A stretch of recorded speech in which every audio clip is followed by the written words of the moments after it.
Welcome to left and right. భారతదేశంలో అభివృద్ధిని ప్రతిపక్షాలు పట్టించుకోవట్లేదు.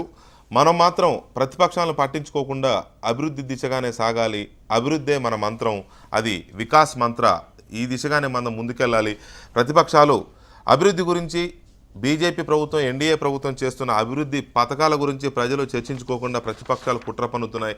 ఎప్పుడూ సందర్భం లేని, అవకాశం లేని అసంబద్ధమైన అంశాలను తెర మీదకు తెస్తూ ప్రజల దృష్టిని మరల్చే ప్రయత్నం చేస్తున్నాయి. కాబట్టి మనం ప్రతిపక్షాల ట్రాప్లో పడకూడదు. ఆ వలలో పడకుండా మనం ఎంతసేపు అభివృద్ధి మీదనే దృష్టి పెట్టాలి. ఇక మీదట పూర్తిగా అభివృద్ధి మీదనే దృష్టిని కేంద్రీకరించాలి. భాజపా కార్యకర్తలు, భాజపా శ్రేణులు, నాయకులు అందరూ కూడా అభివృద్ధి గురించే మాట్లాడాలి తప్ప వేరే విషయాల గురించి మాట్లాడొద్దు. ప్రజల్లోకి అభివృద్ధిని బాగా తీసుకెళ్ళాలి. ఎక్కడెక్కడైతే అభివృద్ధి చేస్తున్నామో, ఏ ఏ పథకాలు అయితే మనం ప్రవేశపెడుతున్నామో ఆ పథకాల మీద ప్రజల్ని చైతన్యవంతులు చేయాలి తప్ప వేరే అంశాలు జోలికి రాకుండా, వేరే అంశాలు గురించి ప్రజలు మాట్లాడకుండా ఎంతసేపు మనం అభివృద్ధి గురించే మాట్లాడాలి. మిగతా ప్రతిపక్షాలు వేసే ట్రాప్లో పడొద్దు అనేది 2 రోజుల పాటు ఢిల్లీలో జరిగిన బీజేపీ జాతీయ కార్యవర్గ సమావేశాల్లో ప్రధాని నరేంద్ర మోడీ ఇచ్చిన పిలుపు. ఎవరు ట్రాప్ చేస్తున్నారు, ఎవరు అసంబద్ధమైన అంశాలను తెర మీదకి తెస్తున్నారు, అంతగా ప్రజల్ని అటువైపు మళ్లిస్తున్న అంశాలేంటి, అభివృద్ధి గురించి మాట్లాడుకోలేనంతగా చెప్పుకోదగిన అభివృద్ధి పథకాలు ఏమొచ్చాయి ఈ 2 సంవత్సరాలలో అనేది డిబేట్ నెంబర్ 1.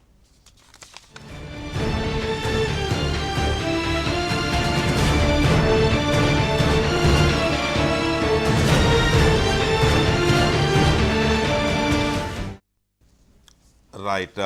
డిబేట్లో అద్దంకి దయాకర్ గారు కాంగ్రెస్ పార్టీ అధికార ప్రతినిధి, రఘునందన్ గారు బీజేపీ అధికార ప్రతినిధి స్టూడియోలో ఉన్నారు. విజయబాబు గారు senior journalist, right to information act commissioner కూడా. విజయబాబు గారు మనకి విజయవాడ నుంచి ప్రత్యక్ష ప్రసారాలకు మరి కాసేపట్లో అందుబాటులోకి వస్తారు. ముందుగా రఘునందన్ గారు, ఎవరు ట్రాప్ చేశారు? సాక్షి మహారాజ్ ట్రాప్ చేశాడు, ఆమె కేంద్ర మంత్రిగా ఉన్న ఆమె ఇంకొక ఆమె ట్రాప్ చేసింది, హర్యానా ముఖ్యమంత్రి ఖట్టర్ గారు ట్రాప్ చేశారు. వీళ్ళు కదా ఈ లేనిపోయిన అంశాలు మాట్లాడుతున్నది. భారతీయ జనతా పార్టీ జాతీయ కార్యవర్గ సమావేశంలో కార్యకర్తలకి లేదా ఆ సమావేశానికి హాజరైనటువంటి నాయకులకి మనం ఏ రకంగా ఉండాలి, ఏ రకంగా మనం చేస్తున్నటువంటి పనులను ప్రజల్లోకి తీసుకెళ్ళాలి అనేటువంటి అంశాలను విశదీకరించడంతో పాటు ఎక్కడ పొరపాటు జరుగుతూ ఉంది, ఎక్కడ సైడ్ లైన్కి పోతూ ఉంది, ఎక్కడ అంశాలు పక్క అంశాలకు చర్చలకు ప్రాధాన్యతలు పెరుగుతూ ఉన్నాయి అనేటువంటి దానికి సంబంధించి కొన్ని సూచనల్ని పార్టీ కార్యకర్తలకి, పార్టీ నాయకులకి గవర్ననీయులు నరేంద్ర మోడీ గారు చేయడం జరిగింది. It's purely internally party based meeting, party జాతీయ కార్యవర్గ సమావేశం. కొత్త అధ్యక్షుడు అమిత్ షా గారు 2వసారి ఎన్నికైన తర్వాత, కొత్తగా జాతీయ అధ్యక్షుడు వచ్చిన తర్వాత జరిగినటువంటి జాతీయ కార్యవర్గ సమావేశాలు. మరి చెప్పింది ఏముంది? అభివృద్ధి మన ప్రభుత్వం యొక్క మంత్రం. అందరితో కలిసి అందరి వికాసానికి మనం పనిచేసుకుంటూ పోతున్నటువంటి సందర్భం లోపల జరుగుతున్నటువంటి కొన్ని చిన్న చిన్న సంఘటనలు, వాటికి ఎక్కువ ప్రాధాన్యత ఇచ్చి దేశవ్యాప్తంగా చర్చ జరుగుతూ ఉంది. అట్లాంటివి జరగకుండా చూసుకోవడం మనందరి బాధ్యత. గత 88 వారాలుగా మనం ప్రతి వారం ప్రవేశపెడుతూ వచ్చినటువంటి కొత్త కొత్త పథకాలని ప్రజల్లోకి ఇంకా బాగా తీసుకుపోలేకపోతున్నాం అనేది నా భావన. ఇంకా దాని మీద ఎక్కువ చర్చ జరిగేలాగా చూడండి. గ్రామీణ ప్రాంతాల లోపల రైతుల్లో, కార్మికుల్లో, కర్షకుల్లో వీళ్ళందరి దగ్గరికి మనం ప్రవేశపెడుతున్నటువంటి పథకాన్ని పేదల దగ్గరికి తీసుకెళ్ళండి అనేది కార్యకర్తలకి వారు ఇచ్చినటువంటి సందేశం. కానీ మిగతా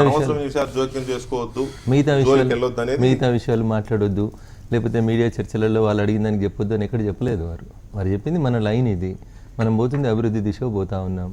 కొన్ని అక్కడ పొరపాట్లు మన వైపు జరిగినా, మీడియా వైపు జరిగినా, మన ప్రత్యర్థులు మన మీద ఆరోపణలు చేసినా ఆ ట్రాప్లో పడకండి.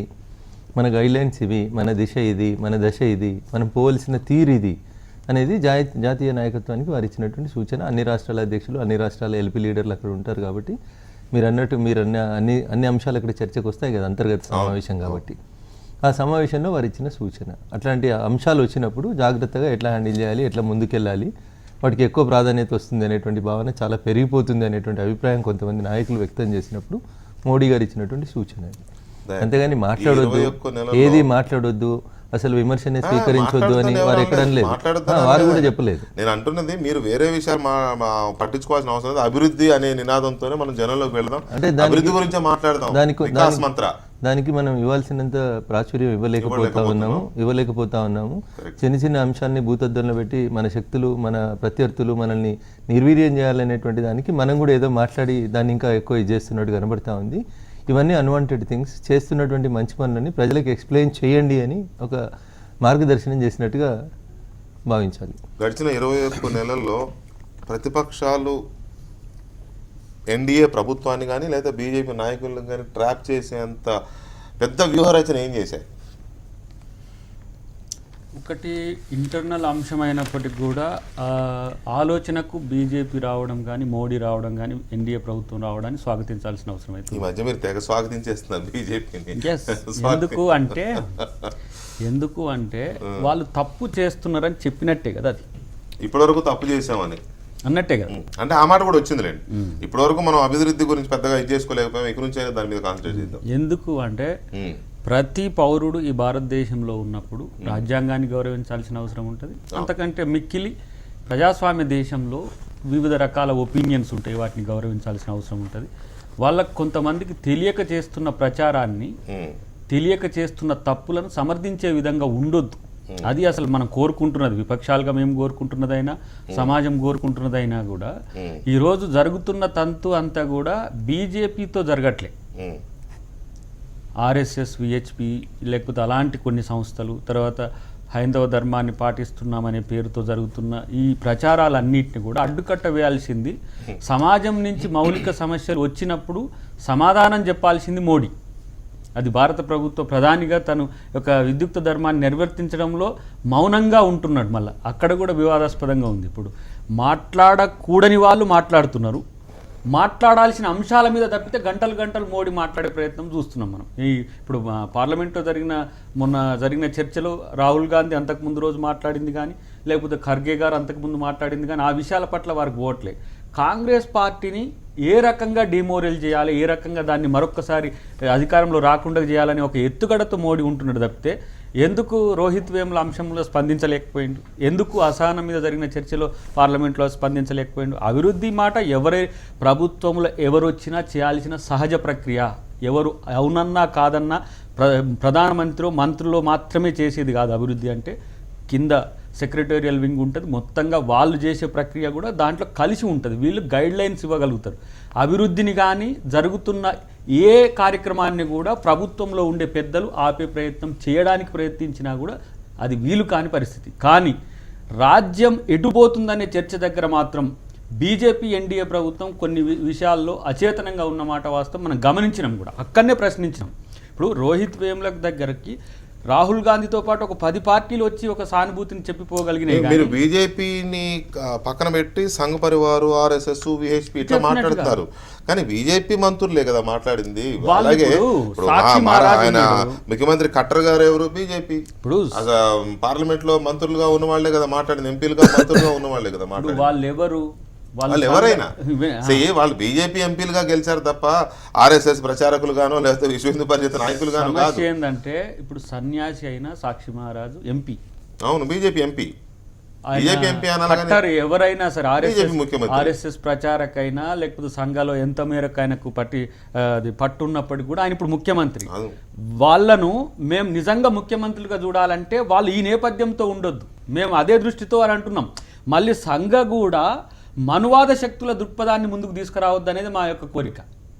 డెమోక్రటిక్ సిస్టంలో నన్ను ఓడగొట్టినంత మాత్రాన రాజ్య స్వరూపాన్ని మార్చడానికి చేస్తున్న ప్రయత్నంలో భాగంగా మీరు ఎందుకు ఆ రకమైన మౌనం వహిస్తున్నారనే దాని దగ్గర సమాధానం లేదు. ఇంత మేరకు జరుగుతున్న వాటి మీద అసంబద్ధ అంటే ఏవి, అసంబద్ధ అంటే దేని మీద చర్చ జరిగింది, అసంబద్ధ అంటే మతం మీద చర్చ జరగడం అసంబద్ధమా, లేకపోతే రోహిత్ వేముల అంశం జరగడం అసంబద్ధమా, లేకపోతే కన్నయ్య కుమార్ది అసంబద్ధమా, లేకపోతే గొడ్డు కూర మీద జరిగిన చర్చ అసంబద్ధమా? అసంబద్ధం అనే దానికి వాళ్ళ డెఫినేషన్ కూడా చెప్పలేదు.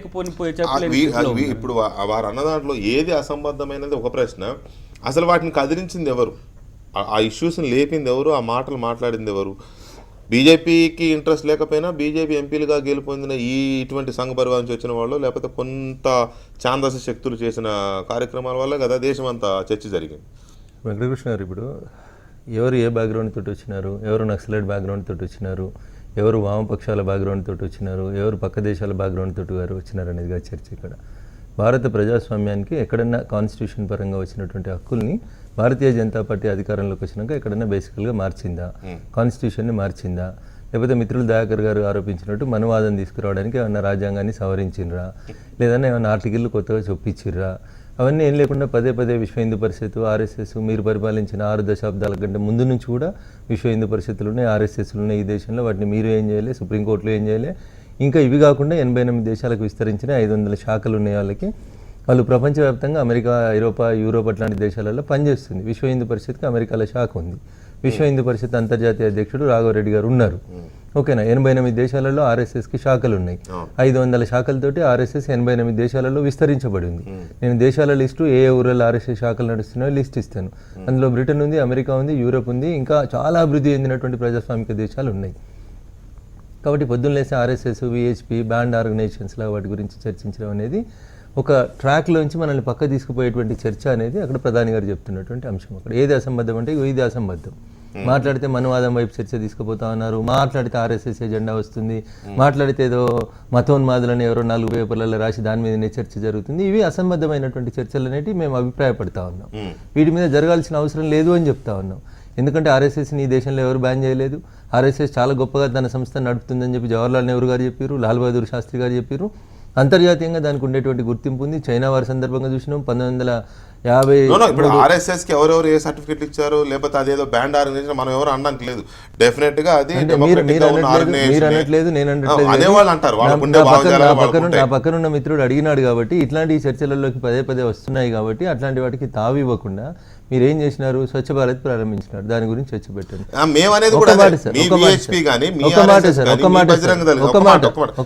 మీరే చెప్పండి. మిమ్మల్ని అడుగుతున్నా నేను. ఇప్పుడు మీరు స్వచ్ఛ భారత్ పెట్టారా, ఇంకోటి పెట్టారా, లేకపోతే ఏం చేస్తున్నారు మోడీ గారు, ఎలాంటి పథకాలు తీసుకొస్తున్నారు, వాటి గురించి వీళ్ళు మాట్లాడడంలే. వీళ్ళు ఎవరు మాట్లాడినా కూడా అనవసరమైన విషయాలు లేకపోతే అసందర్భమైన విషయాలు మాట్లాడడం వల్ల కదా ఇవాళ దేశంలో అనవసరంగా వాటి చుట్టూ తిరుగుతుంది చర్చ. మీరు అంటున్నారు ఎవరో ట్రాప్ చేస్తున్నారు, ఎవరో అటువైపు లాగుతున్నారని. లాగుతున్నది వీళ్ళు, బయటకు వచ్చి మాట్లాడుతున్నది వీళ్ళు. అది దాన్ని వేరే వాళ్ళు క్యాష్ చేసుకునే ప్రయత్నం జరుగుతుంది. మోడీ గారు వారిని కంట్రోల్ చేయకుండా, వారి నోళ్ళకి తాళాలు వేయకుండా ఇలాంటి చెప్పడం వల్ల పెద్దగా ప్రయోజనం ఉండదేమో. మోడీ గారు చెప్పింది ఏంటంటే నిన్నటి సమావేశం లోపల మనం స్వచ్ఛ భారత్ చేపట్టినాం. దాని అవసరం ఏంది? ఒక పేద కుటుంబానికి సంవత్సరానికి 6,500 రూపాయలు ఎందుకు హెల్త్ ఖర్చు అవుతున్నాయి? స్వచ్ఛ భారత్ మనం చేయడం వల్ల ప్రజలకు వచ్చేటువంటి, పేదోడికి వచ్చేటువంటి ఉపయోగం ఏంది చెప్పండి అన్నారు. గరీబీ హటావో నినాదం ఇచ్చి దాదాపు 45 ఏళ్ళు అయితే గరీబులు పోలేదు, బ్యాంకులకు పోలేదు. బ్యాంకుల జాతీయకరణ జరిగి 4 దశాబ్దాలు అయితే కూడా చాలామంది ఇంకా 1/3 ఆఫ్ ద పాపులేషన్ బ్యాంకు మెట్లు ఎక్కలేదు. వాళ్ళ కోసం మనం ముద్ర తీసుకొచ్చినాం, లేకపోతే జనధన యోజన తీసుకొచ్చినాం. పేదల కోసం మనం ఇన్ని తెస్తా ఉన్నాం. రైతుల ఆత్మహత్యలను అరికట్టేందుకు ఫసల్ బీమా యోజన ప్రారంభించినాం. వీటి గురించి ఎక్కువ ప్రచారం జరగాలి. వీటి గురించి ఆశించినంత జరగట్లేదు. ఇందాక మీరన్న ఒకరిద్దరు ఎంపీలు అన్న మాటలు కానీ, లేదా ఒకరిద్దరు ముఖ్యమంత్రులు అన్న మాటలు కానీ ఎక్కువ ప్రాచుర్యం వస్తూ ఉంది. అట్లాంటి అవసరం లేవు. మన ఎజెండా అంతా కూడా అభివృద్ధి వైపు తీసుకెళ్లే దిశగా మీ అందరి అడుగులు ఉండాలి. మీరే కదా రాష్ట్రాలలో పార్టీలు నడిపేటువంటి ఎల్పీ లీడర్లు కానీ, పార్టీ రాష్ట్ర శాఖల అధ్యక్షులు. కాబట్టి ఇగో ఇది దశ, ఇది దిశ అని చెప్పి వారు చెప్తూ వచ్చారు. కానీ విమర్శల్ని స్వీకరించొద్దని ఎక్కడ అనలేదు. మేము విమర్శల్ని వినడానికి సిద్ధంగా ఉన్నాం, విమర్శలకు సమాధానం చెప్పడానికి సిద్ధంగా ఉన్నాం. మోడీ గారు ఎక్స్ప్రెస్ చేసిన వ్యూ ఏంటంటే జరుగుతున్నటువంటి అభివృద్ధి 22 నెలలుగా ఒక స్కామ్ లేకుండా మనం దేశాన్ని ముందుకు తీసుకెళ్ళినాం. 22 నెలలలో పార్లమెంట్ సమావేశాలు జరిగితే 170 గంటలు పార్లమెంట్ సద్వినియోగం అయితే మనం ప్రచారం పని నడిపిస్తూ ఉన్నాం. కానీ ప్రచారం చేసుకోలేకపోతా ఉన్నాం. ఇట్లాంటి కొన్ని విషయాల్లో గ్రౌండ్ రియాలిటీ, వాస్తవ రియాలిటీని కార్యకర్తలకు చెప్పండి. గ్రామ స్థాయి లోపల కార్యకర్తలను కదిలించండి. ఇక్కడ దయాకర్ గారు ఎవరింత పాయింట్లో ఒకటి చాలా కీలకమైన పాయింట్. అసలు మాట్లాడే ప్రధానమంత్రి ఏమో కీలకమైన విషయాలు వచ్చినప్పుడు కానీ, వివాదాస్పదమైన అంశాలు దేశాన్ని కుదిపేస్తున్నప్పుడు కానీ ఆయన మాట్లాడరు. ఎవరెవరో మాట్లాడతారు మధ్యలో వాళ్ళు. ఆ మాట్లాడే వాళ్ళు వాళ్ళకున్న అభిప్రాయాలన్నింటినీ తీసుకొచ్చి అక్కడ పెట్టేసరికి ఇదే ప్రభుత్వ ఉద్దేశమేమో, ఇదే ప్రభుత్వ ఆలోచన ఏమో, వీరే మోడీ గారికి టంగ్ ఏమో, వీరే మోడీ గారి వాయిస్ ఏమో అని అనుకునే దిశగా మిగతా దేశం అంతా చర్చించుకుంటుంది. అది తప్పు మీదే కదా. అంత ఇది ఎవరు ఉంటారని నేను అనుకోవట్లేదు వెంకటకృష్ణ గారు. ఇప్పుడు రోహిత్ వేముల గారి ఇన్సిడెంట్ జరిగిన తర్వాత 4 రోజులకి ఒక సందర్భం వచ్చినప్పుడు విద్యార్థులను ఉద్దేశించి మాట్లాడుతున్నప్పుడు, లేదా ఒక యూనివర్సిటీకి వెళ్తున్నప్పుడు నరేంద్ర మోడీ గారు చాలా స్పష్టంగా రోహిత్ వేముల గారి గురించి మాట్లాడినారు. ఏ తల్లి కడుపుతైనా ఏ రకంగా ఉంటుంది ఏంది అనే విషయంలో చాలా స్పష్టంగా క్లారిటీగా మాట్లాడినారు. పార్లమెంట్లో లేవనెత్తినటువంటి సమస్యలకి పార్లమెంట్ వేదికగా చెప్పాల్సిన సమాధానాన్ని చాలా స్పష్టంగా సూటిగా నరేంద్ర మోడీ గారు చెప్తూ వస్తూ ఉన్నారు. వారి అబ్సెన్స్ లోపల వీరు మాట్లాడండి అని వారు ఎవరికి ఆథరైజేషన్ ఇవ్వలేదు. Because he knows the language better than anybody in the Indian politics. కాబట్టి ఆయనే సమాధానం చెప్తా ఉన్నారు సందర్భం వచ్చిన ప్రతి సందర్భం లోపల. చెప్పాల్సిన ఏంది, చెప్పకూడని ఏంది అనేది మా పార్టీ మేము తెలుసుకుంటాం. పక్కన ఉన్న వాళ్ళు చెప్పమనేదే మనం మౌత్ పీస్గా మేము చెప్పాలంటే చెప్పలేం కదా వెంకటకృష్ణ గారు. మా పార్టీకి ఒక సిద్ధాంతం ఉంటుంది. అన్నిటికంటే ముందు ఈ దేశం ఉంటుంది, జాతీయతావాదం అని చెప్తా ఉన్నారు. దాన్నే ముందు పెట్టి నడుపుతా ఉన్నారు. వ్యక్తుల్ని లాస్ట్గా చూపిస్తూ ఉన్నారు, పార్టీని సెకండరీగా చెప్తా ఉన్నారు. అది నచ్చినా నచ్చకుండా ప్రతిపక్షం చేసేటువంటి తప్పని ఎవరు అనరు. కానీ మీ ట్రంప్ కార్డు, మీ నినాదమే జాతీయత. జాతీయతావాదం, జాతీయత నింపాలి, దేశమే ముందు అని ఫస్ట్ నేషన్ ఫస్ట్ నేషనలిజం అనే చుట్టూ అది మీ ఫ్రంట్ స్లోగన్ అవుతుంది. సెకండ్, డెవలప్మెంట్ చేయండి, డెవలప్మెంట్ స్లోగన్ తీసుకోండి అంటున్నారు మోడీ గారు, తీసుకోండి. కానీ తీసుకోనిది ఎవరు, ఆ స్లోగన్ ని ఎవరు ప్రయారిటీ తీసుకోవట్లేదంటే మళ్ళీ మీ వాళ్ళే తీసుకోవట్లేదు. మీ వాళ్ళు సార్ ఒకటి ఓపెన్ గా మాట్లాడాలంటే ఎంతమంది బీజేపీ ఎంపీలు కానీ బీజేపీ నాయకులు కానీ అభివృద్ధి గురించి మాట్లాడుతున్నారు? వెంకటకృష్ణ గారు ఇప్పుడు దిశా దశ నిర్దేశించినప్పుడు వారు చెప్పింది మాకే కదా, నేను ఆశించిన రీతి లోపల మీ నుంచి ప్రచారం జరుగుతలేదని కార్యకర్తలకి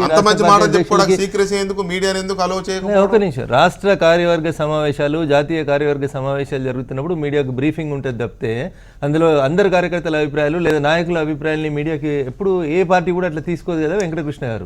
ఒక బీజేపీ విషయంలోనే మీడియా నాని, ఇప్పుడు కాంగ్రెస్ కూడా చాలా సందర్భాల లోపల ఏఐసీసీ మీటింగ్స్ పెడుతుంది, తర్వాత ఒకరిద్దరు పెద్దలు వచ్చే కదా బ్రీఫింగ్ ఇచ్చేది మీడియాకి, ఇంటర్నల్ గా అన్ని మీటింగ్లకి మీడియా అంతే కదా వెంకటకృష్ణ గారు. ఇప్పుడే మనం మాట్లాడుతున్నాం ఇయాల్టీ వార్తలు కూడా ప్రవీణ్ తొగాడియా ఒక కామెంట్ చేస్తాడు, రామ మందిర నిర్మాణానికి మోడీ కట్టుబడి ఉన్నా అన్నాడు, దాని కొరకు చట్టం చేయాలని అంటాడు. అంటే ఏం సంకేతం ఇచ్చినట్టు? ప్రవీణ్ తొగాడియాని మోడీని విడదీసి చూడగలమా? వేరే చూడలేము. ఎట్లా? ఆయన బీజేపీ కాదు, ఎన్డీఏ కాదు కదా. దానికి ఆయన సమాధానం చెప్పడు. ఉత్తరప్రదేశ్ గవర్నమెంట్ నిర్ణయం తీసుకుంటుంది బాబ్రీ మసీద్ మీద, లేకపోతే రామ మందిరం మీద. రామ మందిరం కట్టొద్దని ఎవరన్నా ఆబ్జెక్షన్ చేస్తున్నారా?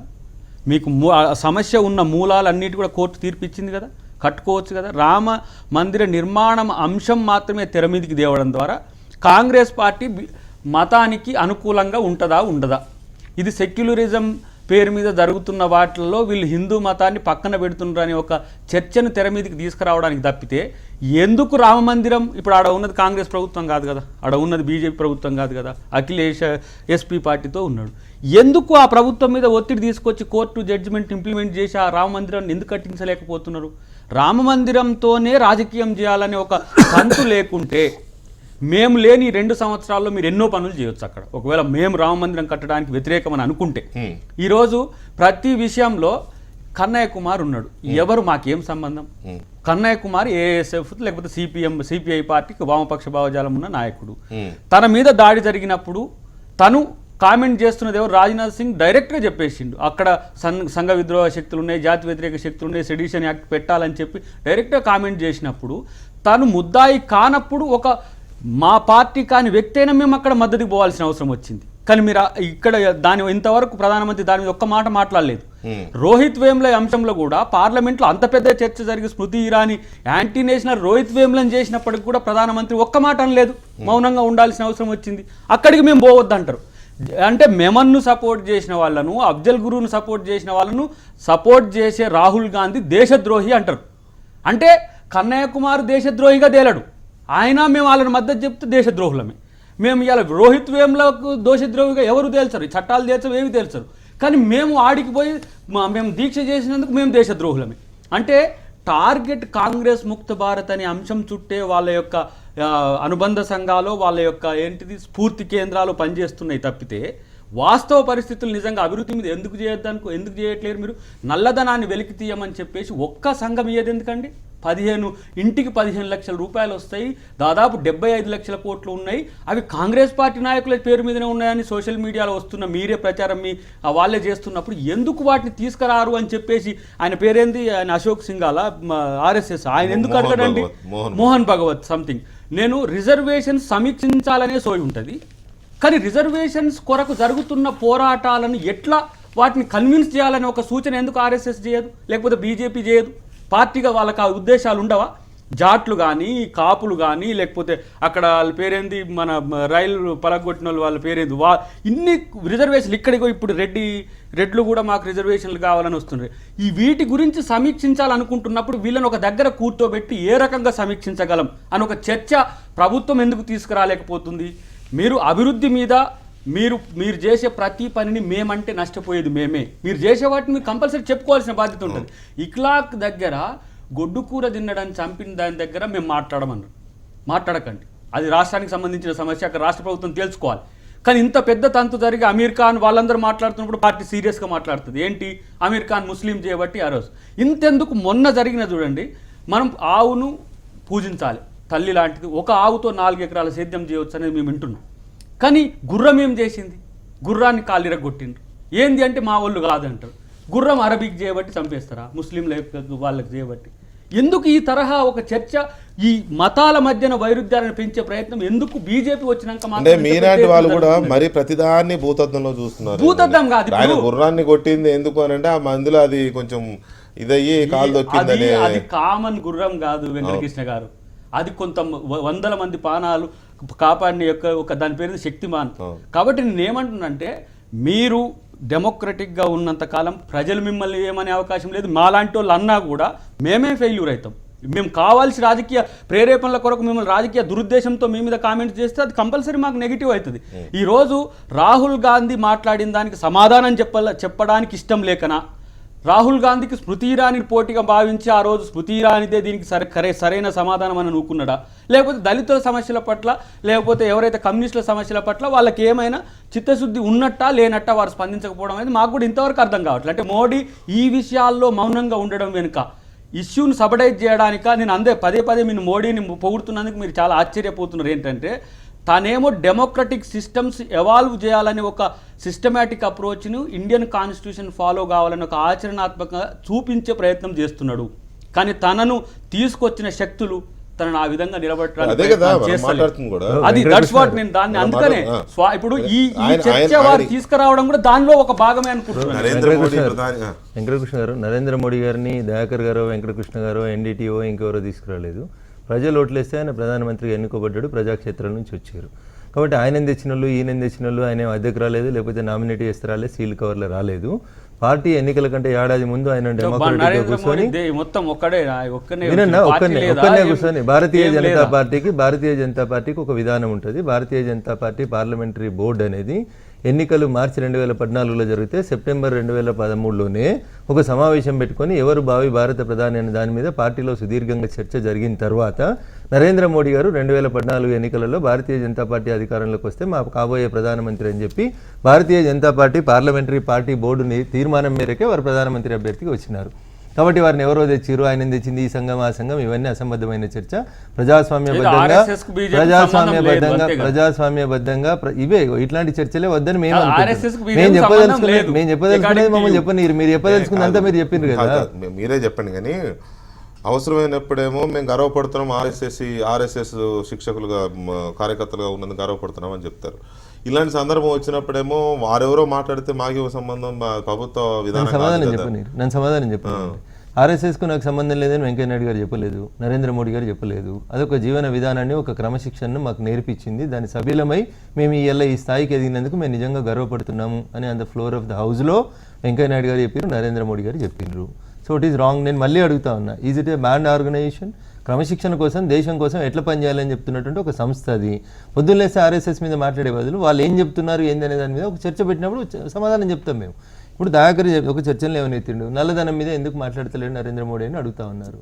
బొగ్గు మీద ఏమైంది, టెలికాం మీద ఏమైంది, ఎన్ని లక్షల కోట్లు వచ్చినాయనే దాని మీద ఒక మీడియా చర్చ పెట్టలేదు.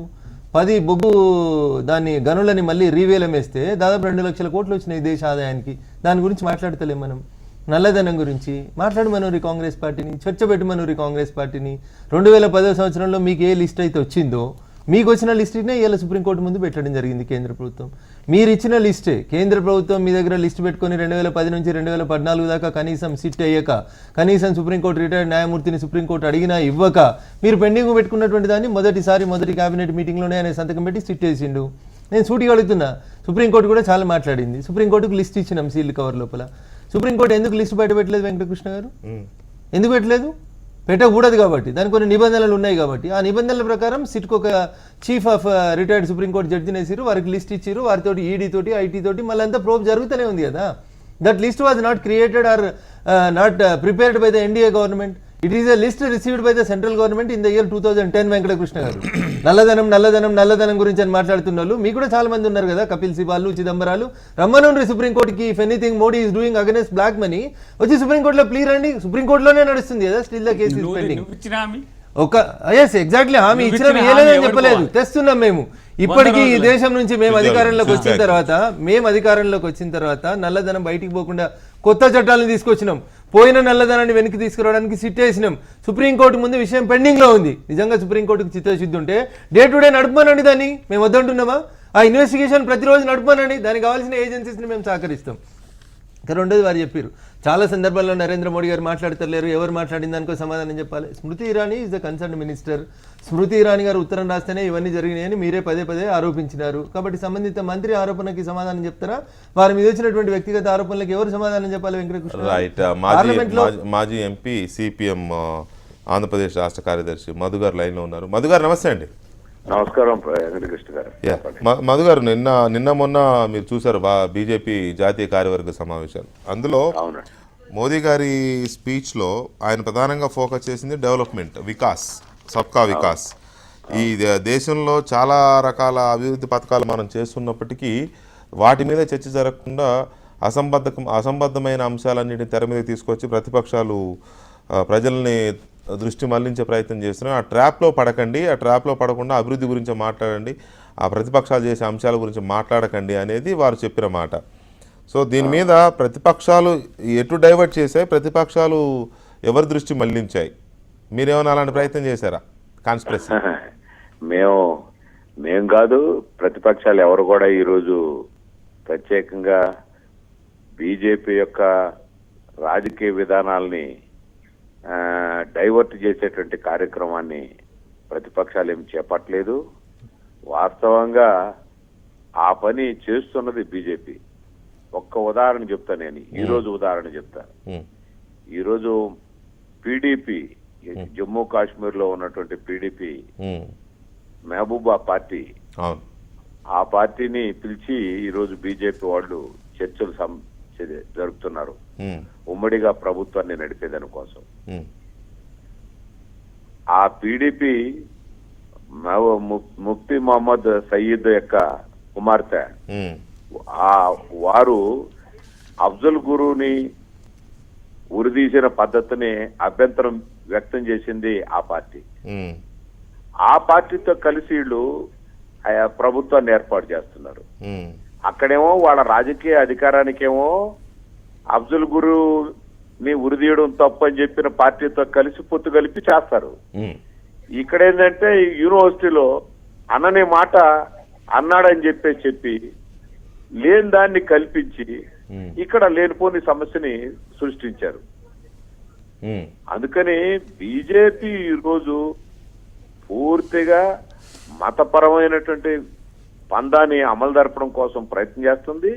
నిన్న బీజేపీ కార్యవర్గ సమావేశాల్లో ప్రధానమంత్రి యొక్క డైరెక్షన్ పూర్తిగా అటువైపు అభివృద్ధి అని అంటే ఏమిటి?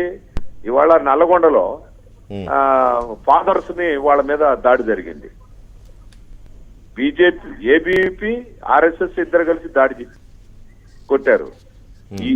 ఈ రకమైనటువంటి మైనారిటీల మీద దాడులు చేసేటువంటి పరిస్థితి అనేటువంటిది ఇంతకుముందు ఎప్పుడు లేదు.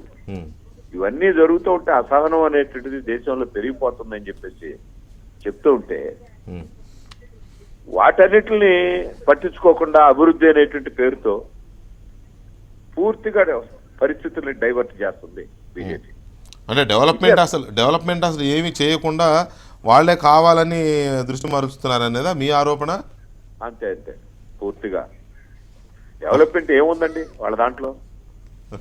ఒక్క నిమిషం మధు గారు, ఒక్క నిమిషం దయచేసి. రఘునందన్, ఇప్పుడు కాంగ్రెస్ పార్టీ నుంచి భారతీయ జనతా పార్టీ అధికారంలోకి వచ్చిన 2014 మే తర్వాత ఈ 22 నెలల్లో 6,000 గ్రామాలకు విద్యుత్ ఇచ్చినాం. బహుశా అది మధు గారికి కనబడది. దాంట్లో వెస్ట్ బెంగాల్ లోపల వాళ్ళు 4 దశాబ్దాలు పరిపాలించి కరెంటు లేని ఊర్లు మిగిల్చిపోయిన వాటికి కూడా మేము విద్యుత్ తీసుకొస్తా ఉన్నాం. అది అభివృద్ధి కాదు. బ్యాంకుల జాతీయకరణ జరిగిన 4 దశాబ్దాల తర్వాత కూడా 1/3 ఆఫ్ ద పీపుల్ బ్యాంకు మెట్లు ఎక్కని వాళ్ళకి బ్యాంకులలో ఖాతాలు తీపిచ్చినాం. అది అభివృద్ధి కాదు. ఫసల్ బీమా యోజన ఉంది. ఫసల్ బీమా యోజనతోటి రైతులను ఆదుకోవడానికి ఒక ప్రయత్నం చేస్తూ ఉన్నాం. అది అభివృద్ధి కాదు. స్వచ్ఛ భారత్ పేరిట ప్రజల ఆరోగ్యాన్ని కాపాడేందుకు ప్రయత్నం చేస్తూ ఉన్నాం. అది కాదు. ముద్రా బ్యాంక్ పేరిట పేద ప్రజల సంక్షేమం కోసం ప్రయత్నం చేస్తూ ఉన్నాం. అది కాదు. పల్లెటూర్లకి ప్రధానమంత్రి గ్రామీణ సడక్ యోజన పేరిట రోడ్లు వేస్తా ఉన్నాం. అవేవి అభివృద్ధి కాదు. వెంకటకృష్ణ నన్ను చెప్పనియండి సార్. ఒక మాట, వారు చేసిన చర్చ ప్రారంభిస్తూ వారు చేసింది పీడీపీ తోటి ఏదో చర్చలు జరుపుకునేందుకు బీజేపీ ప్రయత్నాలు చేస్తూ ఉంది.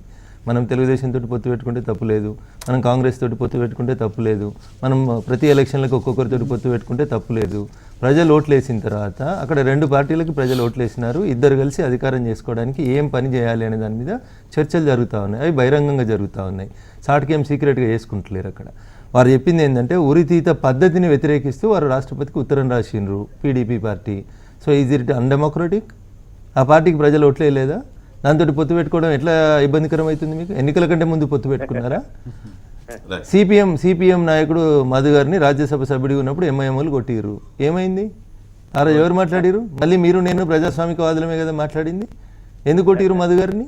ఓల్డ్ సిటీలో రోడ్లు వేయాలని, ఓల్డ్ సిటీలో వాళ్ళ జీవన స్థితిగతులు మెరుగుపరచాలని చెప్పి వారు పాదయాత్ర చేస్తే కొట్టిరు ఎంఐఎం వాళ్ళు. సో అదేమంటారు మరి? అది మతతత్వం కాదా? ఎందుకు కొట్టాల్సి వచ్చింది? రాజ్యసభ సభ్యుడిగా ఉన్న మధు గారిని కొట్టాల్సిన అవసరం ఏమొచ్చింది? మధు గారు ఏమన్నా ఎవరన్నా ముస్లిం కార్యకర్తల దగ్గర డబ్బులు అడిగి పనులు చేసిరా, లేకపోతే డబుల్ బెడ్రూమ్ ఇల్లు అమ్ముకున్నారా, ఏం చేసిరని కొట్టిరు? అది మతతత్వం కాదా? సరే ఏదైనా కానీ రాజ్యసభ ఫండ్స్ ఇచ్చి వారు ఆ మాత్రమైనా ఓల్డ్ సిటీలో ఇంత డ్రైన్లో రైట్లో ఏదో ఒకటి చేయాలి, ఇంత స్కూల్ చదువు చేయాలని తిరిగిర్రు. ఎందుకు దాడి చేసిర్రు? రాజ్యసభ సభ్యుని మీదే దాడి చేసిర్రు కదా, అది మతతత్వం కాదా? మధు గారు ఏం మాట్లాడుతా ఉన్నారు? జరుగుతున్నటువంటి బీజేపీలో ఏం డెవలప్మెంట్ కనబడతలేదు. ఈ దేశంలో లెఫ్ట్ కానీ లేకపోతే ఇతరులకు కానీ బీజేపీ ఒకటే కనపడుతూ ఉంటుంది ఎప్పుడు, మిగతా వాళ్ళ గురించి ఎందుకు ఇది గారు అనేది ఆయన ప్రశ్న. బహుశా అఫ్ కోర్స్ అభివృద్ధి గురించి ఏమీ జరగలేదు అనే దానికి ఒక లిస్టు కూడా చదివారు. వాస్తవానికి అది జరగలేదని మనం కూడా అనలేము, కానీ అవి చర్చకు రాకుండా జరుగుతున్నది ఎట్లా అంటే బహుశా మీరు అన్నదే కావచ్చు. మరి కాదండి, నిన్న నాకు 67 సంవత్సరాలు, జనవరితో 68లోకి నేను ప్రవేశించాను. మళ్ళా వచ్చే జనవరికి 69కి ప్రవేశిస్తాము. అభివృద్ధి అంటే నా వయసు పెరిగినట్ట పెరగనట్ట? బీజేపీ ప్రభుత్వం వచ్చిన తర్వాత కొన్ని గ్రామాలకే విద్యుత్ వచ్చిందనంటే వస్తుంది. అదేనా? వీళ్ళు అధికారానికి వచ్చిన తర్వాత మేము 10 లక్షల మందికి ఉద్యోగ అవకాశాలు కలిగిస్తాము సంవత్సరానికని వాగ్దానం చేశారు. ఎంతమంది కలిగించారు? ఏం చేశారు? నేను అడుగుతున్నా. ఇప్పుడు మన హైదరాబాదు, మన ఆంధ్రప్రదేశ్ ఉంది, బీజేపీ లేదా తెలంగాణ ఉంది, బీజేపీతో వీళ్ళు పొత్తు పెట్టుకున్నారు తెలుగుదేశం వాళ్ళు. వాళ్ళు కలిపి ఒక్క ఇల్లు కట్టించారా? వాళ్ళు కలిసి అభివృద్ధి అని అంటున్నారు. ఆంధ్రప్రదేశ్ కొత్తగా ఏర్పడింది, రాష్ట్ర రాజధాని లేదు, 13,500 కోట్ల రూపాయలు లోటు బడ్జెట్, ఆ డబ్బు ఇవ్వాలని విభజన చట్టంలో చెప్పారు. ఆ డబ్బు చెల్లించలేదు. ఇంకేం అభివృద్ధి అండి వీళ్ళు చేసే అభివృద్ధి? రాష్ట్రానికి ఇవ్వాల్సినటువంటి రైల్వే జోన్ ఇస్తామన్నారు, ఇవ్వలేదు. ఏం అభివృద్ధి అండి? మధు గారికి వయసు వచ్చి నుంచి ఎర్రజెండా పట్టుకొని ఈ దేశాన్ని ఎర్రజెండానే కాపాడుతుంది, ఈ దేశంలో ఉన్న సమస్యలన్నింటినీ ఎర్రజెండాలే పారదోలుతాయి, రిక్షా వాళ్ళ హక్కులైనా, కార్మికుల హక్కులైనా, న్యూస్ రిపోర్టర్ల హక్కులైనా మేమే కాపాడుతామని చెప్పి 6 దశాబ్దాల నుంచి పోరాడుతున్నారు. ఎన్నడూ 6% ఓట్లు దాటలేదు ఎందుకు? మరి దేశ ప్రజలు ఎందుకు మీ సిద్ధాంతాన్ని మిమ్మల్ని ఎందుకు దగ్గర రానిస్తలేరు? ఎన్నడూ మీకు ఓట్లు ఎందుకో వేస్తలేరు ప్రజలు? ఎన్నడూ అధికారంలోకి ఎందుకు రాలేకపోయినరు? నిజంగా మీరు ప్రజల పక్షపాతలు అయితే ఎందుకు 3% ఓట్లు 4% ఓట్లే ఉన్నాయి? ప్రజాస్వామ్యంలో అధికారమే లెక్క, ప్రజలు ఓట్లేసిందే లెక్క. ప్రజలు ఎన్నడూ ఓట్లేని వాళ్ళు కూడా వచ్చి సిద్ధాంతం చెప్తే ఎట్లా మధు గారు? బాధ అనిపిస్తుంది మాకు. మేము పుట్టే కంటే ముందు నుంచి మీరు ఎర్రజెండా పట్టుకొని చెప్తున్నారు. ఎందుకు జనం మిమ్మల్ని స్వాగతిస్తలేరు? ఎందుకు కాశ్మీర్లో పీడీపీలతో పొత్తు పెట్టుకోవాల్సిన అవసరం ఏమొచ్చింది? మీరు పొత్తు పెట్టుకున్నారు. బాబ్రీ మసీదుని మేము కూలగొట్టలేదు, కాంగ్రెస్ పార్టీ అధికారంలో ఉండి కూలగొట్టించింది. ఏం చేసిరు మీరు? తర్వాత కాంగ్రెస్ తోటి పొత్తు ఎందుకు పెట్టుకున్నారు? బాబ్రీ మసీదును కూలగొట్టిన తర్వాత కాంగ్రెస్ తోటి సిపిఎం ఎందుకు పొత్తు పెట్టుకుంది? సోమనాథ్ చటర్జీ స్పీకర్ ఎందుకు అయిండు? దానికి చెప్పురి ముందుగాల. ఇప్పుడు విమర్శించకంటే ముందు ఆత్మవిమర్శ కూడా చేసుకోవాలి. కాళ్ళకి మోకాళ్ళకి బాబ్రీ మసీద్ కూలగొట్టినాక కాంగ్రెస్ పార్టీ తోటి ఎందుకు అంటగాగిరు? బాబ్రీ మసీద్ తోటి, బాబ్రీ మసీద్ తర్వాత కాంగ్రెస్ తోటి ఎందుకు పొత్తు పెట్టుకురు? సూటిగా సమాధానం చెప్పండి. కొట్టింది బీజేపీ అనుబంధ సంఘాలు. ఏం చేసింది కాంగ్రెస్ కేంద్ర ప్రభుత్వం అధికారులు? ఏం చేసిరు? అంటున్నా సేవకులు ఇడికి ఎందుకు ఆపలేదు? ఎందుకు లేదు మీకు? ఏం చేసింది ల్యాండ్ ఆర్డర్? అస్తిత్వాన్ని కూలగొడుతున్నది. అస్తిత్వం ఏంది? ఎవరు కూలగొట్టిరు? ఎవరు అధికారంలో ఉన్నారు? ఏం చేసిరు ఆ రోజు కమ్యూనిస్టులు, కాంగ్రెస్ వాళ్ళు? మీరు హిందుత్వానికి చెప్తున్నాడా? ఆర్ఎస్ఎస్ కు బీజేపీకి సంబంధం లేదని రఘునందన్ గారు చెప్పారు. సంబంధం ఉంది అని చెప్తా ఉన్నాం. మరి లేదు, 100% సంబంధం ఉంది. భారతీయ జనతా పార్టీ, విశ్వ హిందూ పరిషత్, బజరంగ దళ్ ఇవన్నీ కూడా ఆర్ఎస్ఎస్ కి అనుబంధంగా పనిచేస్తాయి. పొగుడుతుంది అబ్దుల్ గురుని చేసిన ఆయనకు వీళ్ళు ద్రోహులు అంటారు.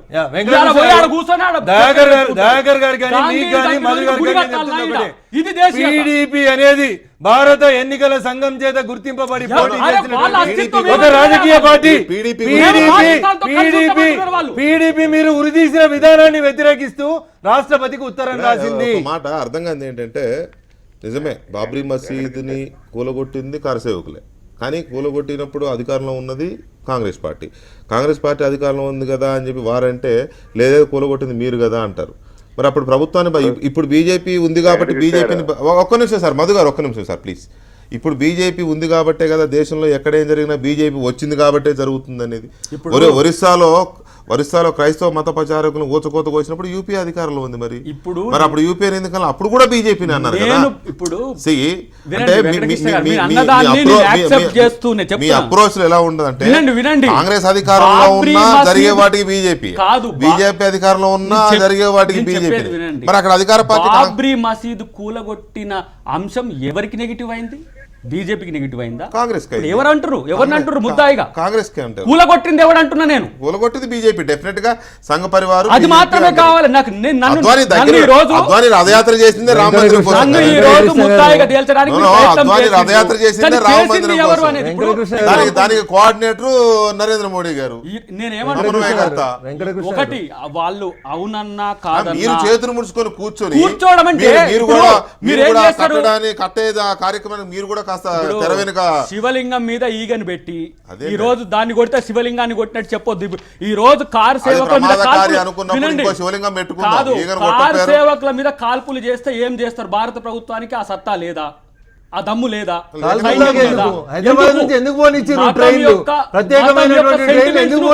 మతం యొక్క సెంటిమెంట్స్ మీరు గౌరవించే హక్కు మాకున్నది కాబట్టి చేసిన. ఈ రోజు మీరు అంటున్నారు భారత్ మాతాకి నేను జై అనను అన్న. ఈ రోజు ఈ చర్చలే అనవసరమైనటువంటి చర్చలు అనేది మేము చెప్తా ఉన్నాం. వెంకటకృష్ణ గారు, మేము ఏం చెప్తా ఉన్నాం? ఈ చర్చలే అనవసరమైన చర్చ అంటున్నా. నువ్వు భారత్ మాతాకి జై ఇప్పుడు దయాకర్ గారు చర్చకు వచ్చిన 5 నిమిషాల నుంచి రోహిత్ వెముల, కన్నయ్య, భారత్ మాతాకి జయను, ఇక్లాకు ఈ అంశాల గురించే మాట్లాడుతా ఉన్నారు తప్పితే అభివృద్ధి గురించి ఆయనకు మాట్లాడడానికి కన్నయ్య గారి విషయంలో కేసు రిజిస్టర్ అయింది. పోలీసు వాళ్ళు ఇన్వెస్టిగేట్ చేస్తా ఉన్నారు. దానికి ప్రధానమంత్రి మాట్లాడాలని, నేను మాట్లాడాలని, నువ్వు మాట్లాడాలని ఎందుకు ఇదంతా చర్చ? సంబంధిత మంత్రి మాట్లాడింది అని చెప్తా ఉన్నాం మేము. స్మృతి ఇరానీ ఎందుకు మాట్లాడింది అన్నారు? సంబంధిత మంత్రి స్మృతి ఇరానీ ఎందుకు మాట్లాడింది అన్నారు? అవసరం ఉంటది కదా. స్మృతి ఇరానీ ఎందుకు మాట్లాడుతుంది అంటున్నారు వారు. వెంకటకృష్ణ స్మృతి ఇరానీ గారు ఎందుకు మాట్లాడిండ్రు అంటున్నారు. స్మృతి ఇరానీ గారు సంబంధిత మంత్రి కాబట్టి చాలాసేపు మాట్లాడారు. కానీ దేశంలో 2 ఘటనలు చాలా కీలకమైన ఘటనలు జరిగినప్పుడు, హైదరాబాద్ సెంట్రల్ యూనివర్సిటీ అయినా లేకపోతే జవహర్లాల్ నెహ్రూ యూనివర్సిటీ అయినా 2 ఘటనలు జరిగినప్పుడు అంతసేపు మాట్లాడిన ప్రధాని రాహుల్ గాంధీ మీద సెటైర్లు వేశారు, సోనియా గాంధీ మీద సెటైర్లు వేసి తప్పలేదు. మేము అంటలేదు సార్. ప్రస్తావించలేదు కదా. బహుశా వాటి మీద అనవసరమైన చర్చ ఎందుకు, అభివృద్ధి గురించి మాట్లాడాలి అనుకున్నారేమో. కానీ దేశంలో ఉన్న పరిణామాలను, అభివృద్ధి అనేంత మాత్రం దేశంలో ఉన్న పరిణామాలను ప్రజలకు విడదీసి చూడలేవు. మధు గారు, ఏం లేదు, ఇప్పుడు అభివృద్ధి అని నిజాయితీగా మనం అభివృద్ధి అంశం మీద చర్చ జరపదలుచుకుంటే, ఇప్పుడు దేశంలో ప్రతి సంవత్సరం ఈ 5 ఏళ్ల కాలంలో 10 లక్షల మందికి, ఒక్కొక్క సంవత్సరానికి 10 లక్షల మంది కొత్తగా ఉద్యోగ అవకాశాల కోసం వస్తారు. వాళ్ళందరికీ ఉద్యోగాలు చూపించాలి, ఇది నా ప్రభుత్వం యొక్క కర్తవ్యం అని చెప్పి ప్రమాణ స్వీకారం చేసినప్పుడు, రెడ్ ఫోర్ట్ నుంచి ఉపన్యాసం చేసినప్పుడు ఆయన ఉపన్యాసాల్లో చెప్పాడు. ఎంతమందికి ఉద్యోగాలు వచ్చినాయి? లేదు, ఇంతకంటే మనకు అవన్నీ అర్థం కావు, అధ్యయనం సాధ్యం కాదని చెప్పని అనుకుంటే, మన రాష్ట్రం కొత్తగా బీజేపీ వాళ్ళు కొత్తగా ఒక రాష్ట్రం ఏర్పడాలి, తెలంగాణ ప్రత్యేక రాష్ట్రం ఉండాలని కోరారు. ప్రత్యేక రాష్ట్రం ఏర్పడ్డది. ప్రత్యేక హోదా ఇస్తామని వెంకయ్య నాయుడు 5 ఏళ్ళు కాదు 10 ఏళ్ళు కావాలన్నాడు. ఈ వెంకయ్య నాయుడు నోరు అది నాలిక తాటి మట్ట ఏం సమాధానం చెప్పాలి బీజేపీ వాళ్ళు? మాకు 5 ఏళ్ళు పరిపాలించేందుకు అవకాశం ఇచ్చారు మధు గారు. You wait for 5 years. మేము ఆంధ్రప్రదేశ్కి ఏం హామీలు ఇచ్చినామో చేస్తాం. మీరు ఎందుకంత తొందరపడతా ఉన్నారు? మీరు చెప్పినప్పుడు చేయడానికి లేం కదా మేము. మాకు జనం కదా ఓట్లేసింది, మీరు కాదు కదా ఓట్లేసింది. మీకు జనం ఓట్లేయలేదు కదా. మిమ్మల్ని ఏడు ఉండాలో చెప్పారు కదా. అరే మీరు 7 ఉండాలో చెప్పారు కదా జనం.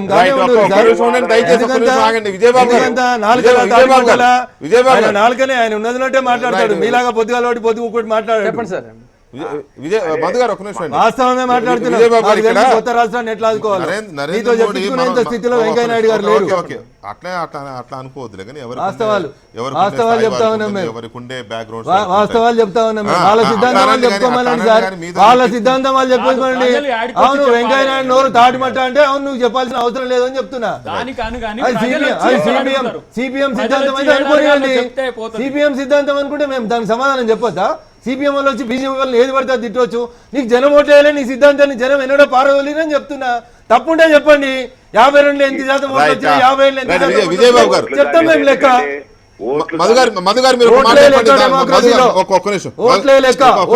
ఇంకేం ఉండదు. డెమోక్రసీ అర్థమే సీట్లు. మధు గారు దానికి రిప్లై ఇవ్వండి, మీరు కంక్లూడ్ చేద్దాం. మధు గారు ఏమన్నాడు ఆయన? నాకు వినపడలా. తాటి మాట అనడానికి మీరెవరు? మాకు ప్రజలు 5 ఏళ్ళు అధికారం ఇచ్చారు. మీకు 2.5 మీకు 3% ఓట్లు కూడా రాని వాళ్ళు మీతో చేయించుకునే స్థాయిలో మేము లేవు అనేది. ఒక పర్సెంట్ కాదు, ఏ ఓటు లేనోడు కూడా ఈ దేశం యొక్క శ్రేయస్సు కోరేవాళ్ళు ఏమైనా అడగొచ్చు.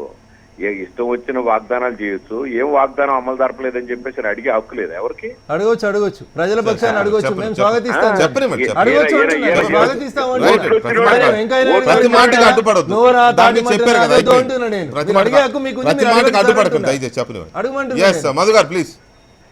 ఇప్పుడు ఈ రాష్ట్రానికి ప్రత్యేక హోదా అన్నారు, రాయలసీమకు ప్రత్యేక ప్యాకేజ్ అన్నారు, రైల్వే జోన్ అన్నారు, 13,500 కోట్ల రూపాయలు లోటు బడ్జెట్ ఇస్తా అన్నారు. 2 సంవత్సరాలు పూర్తిగా వస్తుంది. 5 ఏళ్లలో ఇవన్నీ చేస్తా ఉన్నారు. ఏం అభివృద్ధి? కనీసం ప్రధానమంత్రి ఇదిగో మాకున్న ఇబ్బందులు ఇవి, మేము చేయలేకపోతున్నాం అని చెప్తే అది నిజాయితీ కూడా. చెప్పిన మాటలు చేయకుండా వాటి గురించి చర్చించండి అనేది ఎంతవరకు అనేది మీ ఇది. ఓకే మధు గారు, thank you very much. Madhu గారు థ్యాంక్ యూ. రైట్, విజయబాబు గారు గుడ్ ఈవినింగ్. చెప్పండి విజయబాబు గారు, మోదీ మాట్లాడిన మాట నిన్న అభివృద్ధి గురించే మాట్లాడదాం, మన అభివృద్ధి గురించి ప్రజల్లో చర్చ జరగకుండా విపక్షాలు కుట్ర చేస్తున్నాయి, అసంబద్ధమైన అంశాలను తెర మీద తీసుకొచ్చి అనవసరమైన చర్చలు చెప్తున్నాయి, ఆ ట్రాప్లో పడొద్దు అనేది. అసలు మొత్తం ఈ కాలంలో చేసిన అభివృద్ధికి అంతగా ప్రచారం రాని వ్యవహారం ఏముంది? చేసిన పథకాలు ఏంటి? ప్రచారం జరగలేదని బాధపడాల్సినంత అవసరం ఉన్న పథకాలు ఏమైనా ఉన్నాయా మీ అబ్జర్వేషన్లో? ఒకటి. రెండోది, దేశవ్యాప్తంగా కొన్ని అనవసరమైన విషయాలు దేశంలో ప్రజలని రెచ్చగొట్టే అంశాలు చర్చకు వస్తున్నమాట వాస్తవం. అవి విపక్షాలు చేస్తున్నాయా, బీజేపీ కౌగిట్లో ఉన్న ఆర్ఎస్ఎస్ కుటుంబ సభ్యులు చేస్తున్న అంశాల? ఇది చాలా కీలకమైన అంశం. మరి దాన్ని మోదీ గారు విస్మరించారా, తెలిసే అన్నారా, లేక వాత పెట్టారా? ఇన్సైడ్ మీటింగ్ కాబట్టి వాత పెట్టారా అనేది మనకు తెలియదు, దానికి మీడియాని అలో చేయలేదు. సో ఈ 2 అంశాల మీద మీ రియాక్షన్ ప్లీజ్. ఒకటి, జాతీయ కార్యవర్గ సమావేశం జరిగింది. ఒక పార్టీ జాతీయ కార్యవర్గ సమావేశం అన్నప్పుడు ఖచ్చితంగా ఆ పార్టీ యొక్క అంతర్గత విషయాల్ని రివ్యూ చేసుకోవటం అనేది అక్కడ జరగాల్సింది. రివ్యూ చేసుకుంటున్న నేపథ్యంలో నేను గమనించింది ఏంటంటే, వెంకయ్యనాయుడు గారి స్టేట్మెంట్ కావచ్చు, లేకపోతే నరేంద్ర మోడీ గారిది కావచ్చు, ఏమన్నారంటే వ్యక్తి స్వామ్యం కాదు, వ్యక్తులు కాదు, దేశం అని చెప్పినట్టుగా ఒక నినాదంగా మాట్లాడారు. వ్యక్తులు లేకుండా అవునండి, నేషన్ ఫస్ట్ అని అంటే వ్యక్తులు లేకుండా వ్యష్టి సమాజం లేదు, వ్యష్టి సమాజం వ్యక్తులను విస్మరించడం సాధ్యం కాదు. ఎందుకన్నట్లయితే ఆ రోజున ఎన్డీఏ బీజేపీ అధికారంలోకి వచ్చిందంటే, ఒక ప్రశంసలు అందుకుందంటే వాజ్పేయి గారి వల్ల అనేది విస్పష్టం. ఇందిరా కాంగ్రెస్ పార్టీ అన్ని సంవత్సరాలు మనగలిగిందంటే ఇందిర ప్రభంజనం వల్ల అనేది విస్పష్టం. ఇవాళ మళ్ళీ ఒక అద్భుతమైన విజయంతో బీజేపీ వచ్చింది అంటే అది కేవలం నరేంద్ర మోడీ గారి యొక్క వ్యక్తిగత ప్రతిష్ట. కాబట్టి వ్యక్తుల్ని కాదని వ్యవస్థల్ని అనుకోవటం కరెక్ట్ కాదు. ఇది ఒక కాంట్రడిక్టరీ స్టేట్మెంట్ లాగా అనిపించింది. తర్వాత ఇంకొక అంశం ఏంటన్నట్లయితే ఆ పార్టీలో వాళ్ళు అనుకున్నది ఏంటంటే జాతీయతావాదం పంచామృతాల ప్రాతిపదికగానే ముందుకెళ్ళాలి, చిన్న చిన్న విమర్శలు పట్టించుకోవద్దు అన్నారు. అది కరెక్ట్ కావచ్చు, కానీ ఆ పార్టీ శ్రేయస్సు దృష్ట్యా ఇవాళ కంట్లో నలుసు పంట్లో రాయి కదా అని విస్మరించినట్లయితే భవిష్యత్తులో వాళ్ళకి అది తలకాయ నొప్పిగా తయారయ్యే అవకాశం ఉంది. వాళ్ళు ఏ ఉద్దేశంతో అన్నారంటే, ఇప్పుడు ఇందాక నుంచి మన డిబేట్ జరుగుతూ ఉంది. ఈ డిబేట్లో మోడీ జాతీయ కార్యవర్గ సమావేశాన్ని అంశాన్ని వదిలేసి ఇప్పటివరకు జరుగుతున్న విమర్శలు ఏంటంటే కాశ్మీర్ సమస్య, లేకపోతే ఈ సమస్య ఆ సమస్య.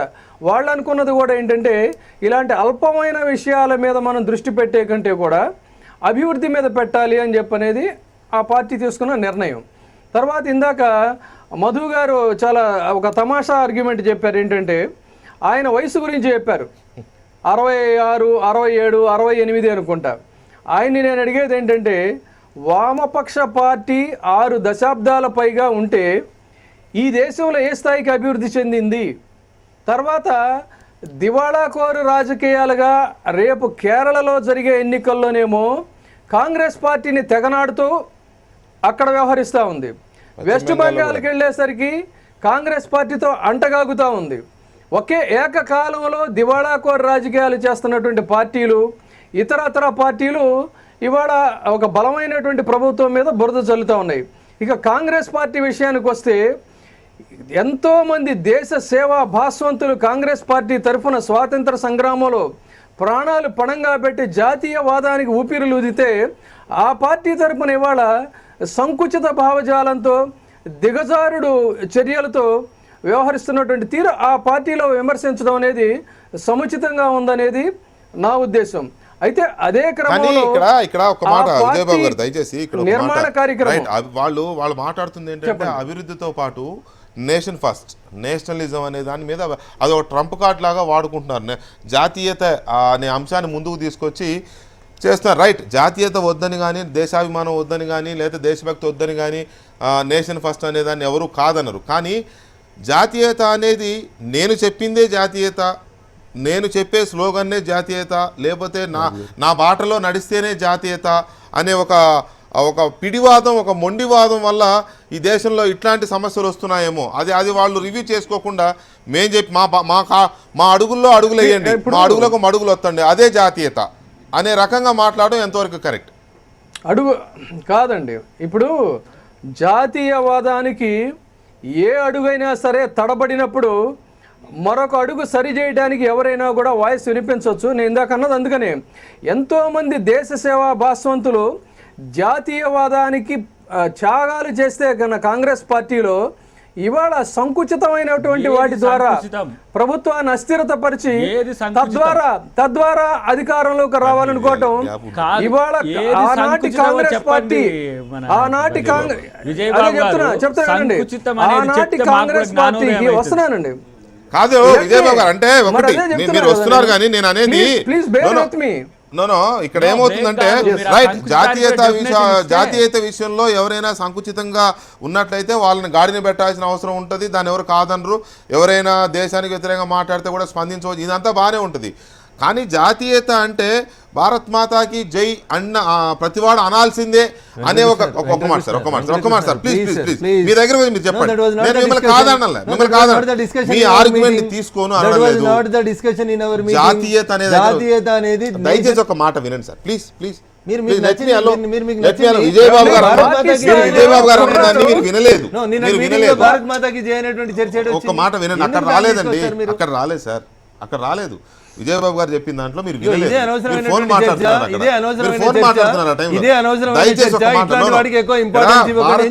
జై అని అనాల్సిందే ప్రతివాడు అని మోహన్ బాబు గారు వారు అనబట్టి ఈయనకేదో పొడుచుకొచ్చి మేము అనను అని ఈయన అన్నాడు. అది కాదు కదా జాతీయత అన్నప్పుడు. ఆ మాట అనాల్సిన కండిషన్ పెట్టడానికి నువ్వెవరు? పెట్టాల్సిన అవసరం లేదు. ఇగో ఇలాంటి అనవసరమైన చర్చలు దారి తీస్తుంది వీటి వల్ల కదా. ఇప్పుడు కాదండి, ఇప్పుడు పాకిస్తాన్లో ఒక కుర్రాడు భారతీయ క్రికెటర్కి జై కొడితే అతన్ని తీసుకెళ్లి జైల్లో పెట్టారు. ఇక్కడ దేశాన్ని అస్థిరత పరిచేటువంటి విధంగా విశ్వవిద్యాలయాల్లో ప్రసంగాలు చేస్తే నేను ఇష్టం వచ్చినట్టు వ్యవహరిస్తానంటే అది వాక్ స్వాతంత్రాన్ని మిస్యూజ్ చేసుకున్నట్టే అవుతుంది. దేశద్రోహం కిందకే పరిగణించాలి తప్ప అది జాతీయ స్ఫూర్తి కాదు. జాతీయ పార్టీలు అలాంటి వాటిని right. ఒక్క నిమిషం సార్. సమర్థించడం కూడా ఎట్టి పరిస్థితుల్లో సమర్థనీయం కాదు. ఇప్పుడు కన్నయ్య కుమార్ విషయంలో దేశద్రోహి అని మీరు తేల్చిండ్రు, రోహిత్ వేముల దేశద్రోహి అని మీరు తేల్చినట్టే కదా. ఇప్పుడు ఇదే కదా సంకుచితం. ఒక ఎస్సీ నేను అనలేదే. మరి దేన్ని సంకుచితం కాంగ్రెస్ పార్టీ ఎక్కడ ఉంది? కాంగ్రెస్ పార్టీ కనీసం కామెంట్ చేసి అర్హత మీరు కలిగి ఉన్నారా? మాట్లాడేటప్పుడు కొంచెం ఆలోచించాలి కదా. 6 సంవత్సరాల కాంగ్రెస్ బీజేపీ ప్రభుత్వం ఏమో అభివృద్ధి వైపు ఉన్నది, 60 సంవత్సరాలు చేసిన కాంగ్రెస్ పార్టీ సంకుచితంగా ఉంది. బాంబే దాడుల్లో, ఢిల్లీ దాడుల్లో మీ కుటుంబ సభ్యులకు అలాంటి అన్యాయం జరిగితే ఆ కడుపు కోత ఏంటనేది, ఆ బాధ ఏంటనేది మీకు తెలుస్తుంది. ఎవరు మెమన్ ఉరితీతకు ఎవరు కారణము? అఫ్జల్ గురి ఉరితీతకు మీరేనా లేకపోతే బీజేపీ? మరి అఫ్జల్ గురి సంగతి ఏంటి చెప్పండి. అఫ్జల్ గురి ఎవరు ఉరి తీసిండ్రు? కనీసం మీరు ఇన్ఫర్మేషన్ కమిషనర్ గా ఉన్నారు, కనీసం ఇన్ఫర్మేషన్ తెలుసుకోండి. ఎవరు అఫ్జల్ గురి ఉరి తీసింది? ఎవరు? మరి ఆ రోజు ఎవరు తీశారు? భారత ప్రభుత్వం తీసింది, కాంగ్రెస్ పార్టీ తీలా, బీజేపీ తీలా, భారత ప్రభుత్వం. అభివృద్ధి ఎవరు చేస్తారు? ఎవరు ఇప్పుడు అభివృద్ధి ఉన్నది? ఇప్పుడు అభివృద్ధి చేసేది ఇక్కడ భారత ప్రభుత్వం కాదా? ఇది బీజేపీ ప్రభుత్వం మాత్రమేనా? అంతే, భారత ప్రభుత్వం తీసిన ఉరి తప్ప పార్టీ అభివృద్ధి చేస్తున్నది భారత ప్రభుత్వం కాదా? బీజేపీ ప్రభుత్వం అనాలనుకున్నారా? బట్ ప్రొవకేషన్ స్టేట్మెంట్స్ వేరు, ఎవరిచ్చి ఇంప్లిమెంటేషన్ ఆఫ్ లా వేరు. మీరు మీరు నేనేమంటున్నానంటే మీరు ఎగ్జిక్యూషన్ ఉండాల్సిన వాళ్ళు ఇరు పక్షాలకు సంబంధించిన అంశాల్లో జాగ్రత్తగా ఉండాల్సిన అవసరం ఉంటుంది. Provocated statements belongs to the party. ఒక విషయం, రాహుల్ గాంధీ రోహిత్ వేములకు దగ్గరకు రావడం అనేది సంకుచిత ధోరణికి మీరు దర్పణం అనుకుంటున్నారా? నేను అనలేదు. ఎందుకు నన్ను కాంగ్రెస్ పార్టీ ఇప్పుడున్న వాళ్ళు అరే వారు మీరు ఒక్కసారి ధోరణితో గతంలో త్యాగాలు చేసిండ్రు, ఇప్పుడున్న వాళ్ళు చాలా సంకుచిత ధోరణితో ఉన్నారు కాబట్టి ఈ పరిస్థితులు వచ్చినాయి. లేదు మీరు అనలేదు అని అంటే నేను రెస్పాండ్ కూడా కాదు. చెప్పండి. రైట్, ఒక్క నిమిషం సార్. ఇక్కడ రఘునందన్ గారు సార్, అదొక టాపిక్, ఇందాక వారు అన్నదానికి అది వచ్చిన పాయింట్. కానీ రాజకీయ విభేదాలను అంగీకరించవచ్చు కానీ జాతి వ్యతిరేకతను మాత్రం సహించేది లేదని మోడీ స్పష్టం చేశారు. అదే ఇప్పుడు ఒక మాట దయచేసి ఇక్కడ ఎవరు ఏం మాట్లాడినా మతాల మీదనో కులాల మీదనో మాట్లాడుకుంటున్నారు తప్ప దేశం మీద ఎవరు మాట్లాడలే, భారత జాతి మీద ఎవరు మాట్లాడలే. అసలు ఎందుకు ఆ టాపిక్ ఎందుకు వస్తుంది? జాతి వ్యతిరేకత అనే టాపిక్ భారతదేశంలో మతాల మీద మాట్లాడుతున్నారు, కులాల మీద మాట్లాడుతున్నారు. ఎందుకంటే అది మన జీవనశైలిలో భాగం అయిపోయినాయి. అవి లేకుండా మనం తిండి లేకుండా బతకగలమేమో కానీ మతం లేకుండా బతకలేని పరిస్థితికి తీసుకొచ్చారు అందరు కలిసి, కులం లేకుండా బతకలేని పరిస్థితి తీసుకొచ్చారు అందరు కలిసి. సో వాటి మీద జరుగుతుంది చర్చ, వాటి మీద గొడవలు జరుగుతున్నాయి, చర్చలు జరుగుతున్నాయి, తిట్టుకుంటున్నారు, కొట్టుకుంటున్నారు. రైట్. కానీ భారత జాతి వ్యతిరేకతను ఎవరు ప్రదర్శించారు? ఎవరు ప్రదర్శించలేదే. టాపిక్ ఎందుకు వస్తుంది? భారత్ కి బర్బాదీ తక్ జంగ్ ఎవడో ఒకటి వచ్చినప్పుడు చర్యలు తీసుకుంటున్నారు కదా, కేసులు పెడుతున్నారు కదా సార్. అదే తప్పు అంటున్నారు కదా. కేసులు పెట్టడమే తప్పు, వాళ్ళని అరెస్ట్ చేయడమే తప్పు, ఇన్వెస్టిగేషనే తప్పు. అసలు పోలీసు వాళ్ళు కన్నయ్య మీద సెడేషన్ కేసు ఎట్లా పెడతారు? ఇదే వెంకటకృష్ణ గారు, మీరు కాదు కదా తేల్చాల్సింది, మీరు కాదు కదా తేల్చాల్సింది, మీరు కాదు కదా తేల్చాల్సింది. మీరు ఒక టీవీ ఛానల్లో చర్చ పెడుతున్నారు. మీరు ఒక కులాన్ని కించపరచలేదు, ఒక ఇన్స్టిట్యూషన్ ని కించపరచలేదు. ఒక ఇన్సిడెంట్ జరిగింది, ఆ ఇన్సిడెంట్ మీద చర్చ పెట్టిర్రు. కొన్ని చోట్ల షోరూములు దగ్ధమైనాయి, కొన్ని చోట్ల ఇంకేమో దగ్ధమైనాయి. మీరు చర్చ అయిపోయాక మిమ్మల్ని తీసుకుపోయి పోలీసు వాళ్ళు లాకప్లో వేసిర్రు. In what way your concern for that institution or that agency? ఎందుకు చెప్తారు దాన్ని అట్లా? అంటే మీ అభిప్రాయం చెప్పే విలువ మీకు ఆ రోజు లేకుండానా? బీయింగ్ ఎన్ యాంకర్ గా చెప్తే మీ మీద కేసు అయిందా కాలేదా? అరే ఒక మాట, ఐపీసీ చెప్పింది. అందుకనే కన్నయ్య కుమార్ మీద కూడా వినాలి. ఒక్క నిమిషం వెంకటకృష్ణ గారు దయచేసి.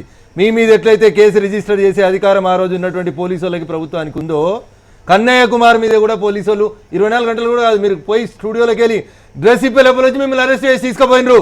ఆ రోజు ఎంక్వైరీలు చేసి 6 నెలల తర్వాత వచ్చి అరెస్ట్ చేయలేదు. అంటే మీకు జరిగితే ఒకటి, ఇంకోనికి జరిగితే ఇంకోట. కన్నయ్య కుమార్ విషయంలో కూడా వచ్చి పోలీసు వాళ్ళు తీసుకుపోయారు, ఎఫ్ఐఆర్ ఇష్యూ చేసి. ఆయన మాట్లాడలేదు, కన్నయ్య మాట్లాడలేదు కదా, పక్కన ఉన్న ఉమ్మర్ ఖలీద్ కదా మాట్లాడింది. మీరెవరు సర్టిఫికేట్ ఇవ్వడానికి? Are you there in that campus? Bharatiya Janata Party జాతీయ కార్యవర్గాల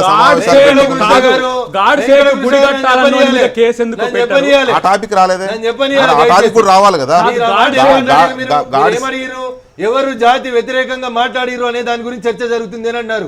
దానికి ఒక ముఖ్యమంత్రి ఏం మాట్లాడిరో, 125 కోట్ల మంది జనాభాలో ఎవడో ఒక పోనీ కన్నయ్య అన్నాడు అనుకుందాం, మీ మాటకే వస్తాను నేను.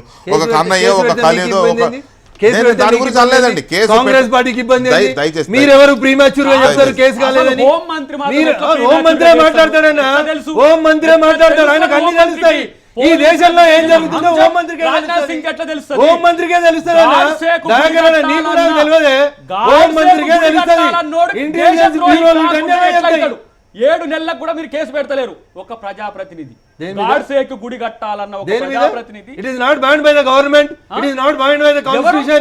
ఈ భారత గాడ్సే కేసులో ప్రభుత్వమే- అయిపోయింది కదా. ఎవరు? కాదు, కాదు, ఒక గాడ్సే మాట. కేసులో సుప్రీం కోర్టు జడ్జిమెంట్ ఈ ఇచ్చింది కదా. ఈ భారత ప్రభు- RSS is nowhere concerned with ఒక మాట Godse's సార్, incident. ఒక మాట. గాంధీని చంపిన ఆగండి, వాడికి ఆగండి, కూడా ఆగండి. ఈ రోజు మీరు ఒక మద్దతు ఆగండి చెప్పుకుంటూ సార్, వస్తున్నారు. ఒక ఇది నిమిషం. నేషనలిజం. దయాకర్ ఒక నిమిషం ఆగండి, క్లారిటీ ఇద్దాం.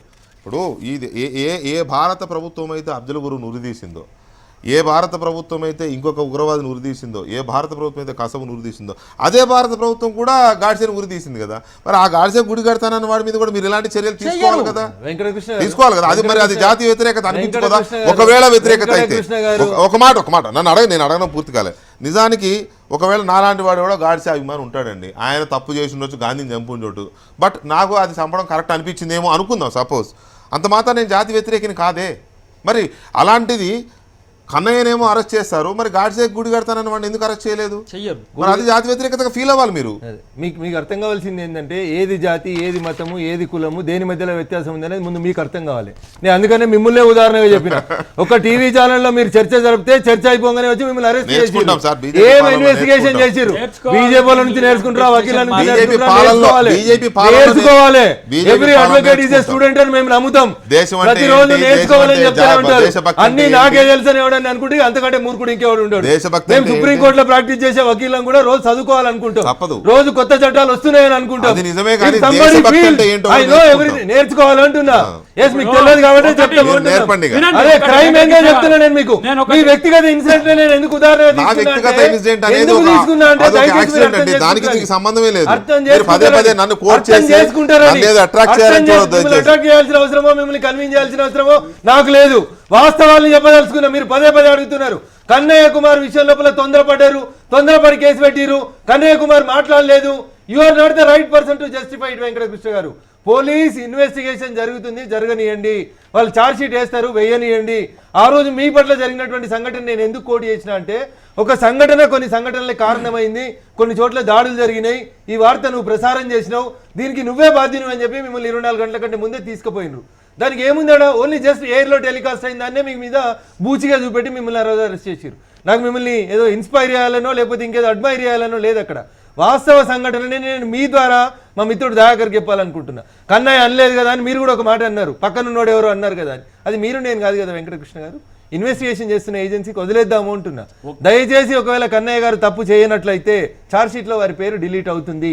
ఈ దేశంలో ఇన్వెస్టిగేషన్ జరిగేటువంటి నేను procedure మీరు అన్నది అదే ఉంటుంది కాదనే సార్. వెంకటకృష్ణ గారు. నేను మీరు ఎలాగైతే దాన్ని ఎగ్జాంపుల్ గా తీసుకుంటున్నారో నేనేమంటానంటే, గాడ్సేకు గుడి కడతానన్న వాడిని జాతి వ్యతిరేక అది దేశద్రోహం కాదు అని చెప్తా ఉన్నాం మేము మీకు. అట్లెట్లా సార్? అది దేశద్రోహం అట్లెట్లా కాదు. కాదు అఫ్జల్ అని గురు కూడా చెప్తున్నా. ఇండియనే. అఫ్జల్ గురు కూడా గాడ్సే ఇండియనే. జడ్జిమెంట్ లోపల ఉగ్రవాదులకు సహకరించాడనే ఆరోపణలు మీరు మన ప్రభుత్వం ఉరిదీసింది కానీ he is also an Indian. He is also an Indian. Crime different Crime different against అయినా. an individual Crime is different different. అయినా. Crime against an individual is different. Crime against nation is different. ఒక్క నిమిషం. కన్నయ్య కుమార్ దేశద్రోహి అయితే ఊరి కాదు కదా, మీరు 100 సార్లు ఊరి తీసుకోరు. విజయబాబు గారు, మీరు, నేను, రఘునందన్ గారికి ఈ అంశాలన్నీ తెలిసినవి కావు, సమాజానికి మొత్తం కూడా తెలిసినాయి. మనం చర్చిస్తున్న అంశాలు కూడా అందరు కూలంకుషంగా పరిశీలిస్తున్నారు. ఈ అంశాల పట్ల మీరు ప్రతిస్పందిస్తున్న తీరు కూడా జనం ఆలోచించుకోవాలి. ఇది చర్చ కావాలి. ఇది అసంబద్ధమైంది అయితే కాదు కదా. కాదు, డెఫినెట్ గా అసంబద్ధమైంది ఇప్పుడు కాదు. ఇలాంటి వాటి మీద చర్చ చేసేటప్పుడు మీరు అధికారం వీటి ఉంది కాబట్టి గురించి వినండి. మాట్లాడొద్దు వెంకటకృష్ణ గారు, అంటే మీరు గెలవచ్చు. అంటే మా పార్టీ నాయకులకు వినండి. మేము సూచన మీరు అధికారం మీ చేసుకోవచ్చా? చేతిలో లెట్ ఉండు లెట్ కాదు, అధికారం మీ చేతిలో ఉండొచ్చు, పోలీసులు మీరు చెప్పినట్టు వినొచ్చు కాక, న్యాయం అయితే ప్రజలు గమనిస్తారు కదా. ఇలాంటి తప్పులు చేసిండనే కదా మాకు గతంలో శిక్ష చేసింది. మిమ్మల్ని కూడా ఇప్పుడు బాబ్రీ మసీద్ నేరం ఎవరి మీదకి నెడుతున్నారో, రేపు ఎవరు రోహిత్ వేముల అంశం కూడా అట్లనే మీ మీదకి వస్తుందో మా మీదకి వస్తుందో చూద్దాం. కానీ ఒకటి విషయం, ఈ రోజు జరుగుతున్న చర్చల్లో కూడా అభివృద్ధి కంటే మతం మీద, కులం మీద చర్చ జరగడం ఎందుకనేదే మిమ్మల్ని సమాజం ప్రశ్నిస్తున్న దానికి సమాధానం బాధ్యతాయుతంగా చెప్పాల్సిన బాధ్యత మీ మీద ఉంది. Definitely. విపక్షాలుగా Definitely. మేము అధికారంలో లేము. Definitely. ఈ రోజు మనకు తెలిసిన అంశాలు మాత్రమే. ఇప్పుడు నేను ఒకటే చెప్పాలనుకున్నది ఏంటంటే, రోహిత్ వేముల విషయంలో వాళ్ళు అనుసరించిన తీరు దళిత సమాజం అంతా ఇప్పుడు మెసేజ్ కూడా వచ్చింది కాబట్టి చెప్తున్నా. దళితులు, విద్యార్థులు ఏది స్కాలర్షిప్స్ పే చేస్తే అందరి కష్టాలతో ఇన్కమ్ ట్యాక్స్తో చేస్తే ఇగో ఇట్లా తాగుతున్నారని చెప్పేసి ఫేస్బుక్లో పెడుతున్న వీడిని ఏం చేయాలి? ఒక లేడీ బొమ్మ వేసి ఈ రకమైన భావజాలాన్ని చేసే వాళ్ళని అంటే దళితులు, తాగుబోతులు, ఇది వీని మీద చర్య ఎవరు తీసుకోవాలి? ఎవరు కంప్లైంట్ చేయాలి? అంటే మేము సైబర్ సెల్ కి చేయాలి,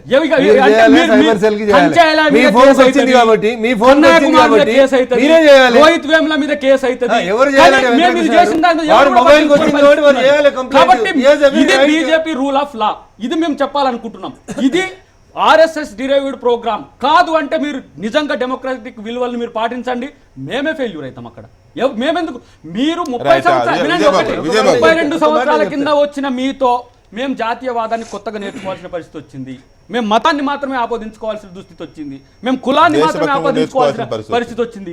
మీరు కేసులు పెట్టిన వాళ్ళ వైపు మాట్లాడితే మా మీద కేసులు పెట్టే స్థాయికి మమ్మల్ని తెచ్చిండ్రు. ఇది జనం చూడాలని మేము చెప్తున్నాం. మీకు నేను ఒకటి అంటున్నా, మోడీ ఈ విషయంలో స్పష్టంగా ఉన్నాడు. కానీ మీ అనుబంధ సంఘాల్లో వచ్చిన వైరుధ్యం మిమ్మల్ని ఈరోజు ప్రశ్నించే స్థాయికి తెచ్చింది తప్పితే ఇది విపక్షాల నుంచి వచ్చింది కాదు కదా. మీ అంతర్మథనంలో, మీ పార్టీ అంతర్గత అంశాల్లో ఆత్మ పరిశీలనలో వచ్చిన అంశాన్ని మీరు రెక్టిఫై చేసుకుంటే మీకు మంచిది. లేకపోతే సమాజంలో ప్రతి సమస్యకు మేము బాసటగా ఉంటాం. మమ్మల్ని ప్రశ్నించడానికి మీకు హక్కు ఉండదు. ఆ విషయానికి సమాధానం చెప్పాల్సిందే. అది అధికార పక్షంగా వారికి బాధ్యత. ఇప్పుడు విత్ ఇన్ ద 4 walls లో మా పార్టీ కార్యకర్తలకు చేసినటువంటి దిశానిర్దేశంలో మంచిది చెడైంది అన్ని డిస్కషన్ చేసుకుంటాం. వెంకటకృష్ణ గారు, దాంట్లో జరిగిన తప్పులు ఏమైనా ఉంటే సరిదిద్దుకుంటాం. మేమేం తెలియనటువంటి పార్టీ కాదు. మాకు కూడా గ్రామ స్థాయి నుంచి మొదలుకుంటే కాశ్మీర్ నుంచి కన్యాకుమారి దాకా మాకుండే క్యాడర్ మాకుంది, మాకుండే లీడర్లు మాకున్నారు. వారి ఫేస్బుక్ ఏదో లేదా వారి అకౌంట్కి ఏదో ఒక మెసేజ్ వచ్చింది అని మిత్రుడు బాధపడుతున్నాడు కాబట్టి ఖచ్చితంగా అది ఎవడన్నా అట్లాంటి తప్పుడు మెసేజ్ పంపిస్తే వాళ్ళ మీద కేసు పెట్టాల్సిందే, తప్పేం లేదు.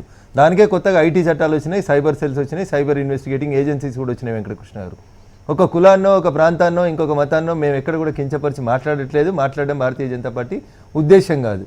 కావాలని భారతీయ జనతా పార్టీ జరుపుతున్నటువంటి ఈ సుపరిపాలన పట్ల ఒక రకమైనటువంటి దుర్మార్గమైనటువంటి చర్చను జరిపేందుకు కొంతమంది ప్రయత్నం చేస్తున్నారు. దాని పట్ల మీరు అప్రమత్తంగా ఉండండి అని కార్యకర్తలకు నరేంద్ర మోడీ గారు చెప్పినారు. లేదా నాయకులకి దిశానిర్దేశాన్ని చేస్తూ 6,000 గ్రామాలకి మనం కొత్తగా కరెంట్ ఇచ్చినాం, ఇంకా 12,000 గ్రామాలకు ఇవ్వాలి. ఆ గ్రామాలకి వెళ్ళి కరెంట్ ఏంది, ఎందుకు తీసుకొచ్చినాం, ఎందుకు ఇచ్చినాం, ఎన్ని సంవత్సరాల తర్వాత వచ్చింది, దీనివల్ల మీకు ఉపయోగపడాలేంది, గ్రామ స్థాయి లోపల దాని మీద ఒక చర్చ జరపండి అని అడుగుతా ఉన్నారు. జనధన యోజన మీద ఒక చర్చ చేపట్టండి అని చెప్తున్నారు. స్వచ్ఛ భారత్ మీద కార్యక్రమాలు తీసుకోండి. ఎవరు కాదంటలేదు సార్.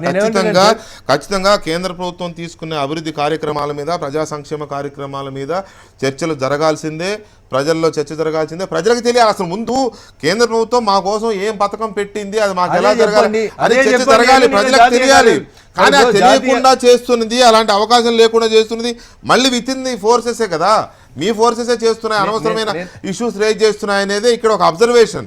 దాన్ని సరిదిద్దుకుంటారా లేదా, లేదు ఇది కాంగ్రెస్ లెఫ్ట్ చేస్తున్న కుట్ర అని అనుకుంటే ఓకే, పొలిటికల్ కాన్స్పిరసీస్ ఉంటాయి డెఫినెట్గా. వాళ్ళే కేసీఆర్ గారి భాషలో అహోబిల మఠాలు అవి ఏమన్నా కాదు కదా. అధికార పీఠాల కోసం వాళ్ళు ఏదో చేస్తూనే ఉంటారు. సమాధానం కూడా చెప్పాలి. అసలు ముందు మీ దగ్గర అనవసరమైన విషయాలు కెలికి మరి జనాన్ని రెచ్చగొడుతున్న శక్తిని కొంచెం కంట్రోల్ చేయండి.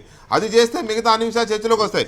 విజయబాబు గారు ధన్యవాదాలు. ఖచ్చితంగా మంచిని స్వీకరిస్తాం. సద్విమర్శలు ఎప్పుడు కూడా మేము స్వీకరించడానికి సిద్ధంగా ఉన్నాం. చేస్తున్న విమర్శ సద్విమర్శ కానప్పుడే మేము సమాధానం చెప్పడానికి ఇష్టపడతా ఉన్నాం. రోహిత్ వేముల విషయంలో ప్రధానమంత్రి గారు స్పందించినారు. సంబంధిత మంత్రిగా స్మృతి ఇరానీ గారు సుదీర్ఘంగా తన వివరణ ఇచ్చినారు. జరిగినటువంటి ప్రతి ఉత్తర వెంకటకృష్ణ గారు అందరూ అభిప్రాయపడింది, అబద్ధాలు చెప్పిందని కొంతమంది వెంకటకృష్ణ గారు బాధ్యతాయుతమైనటువంటి విమర్శించారు.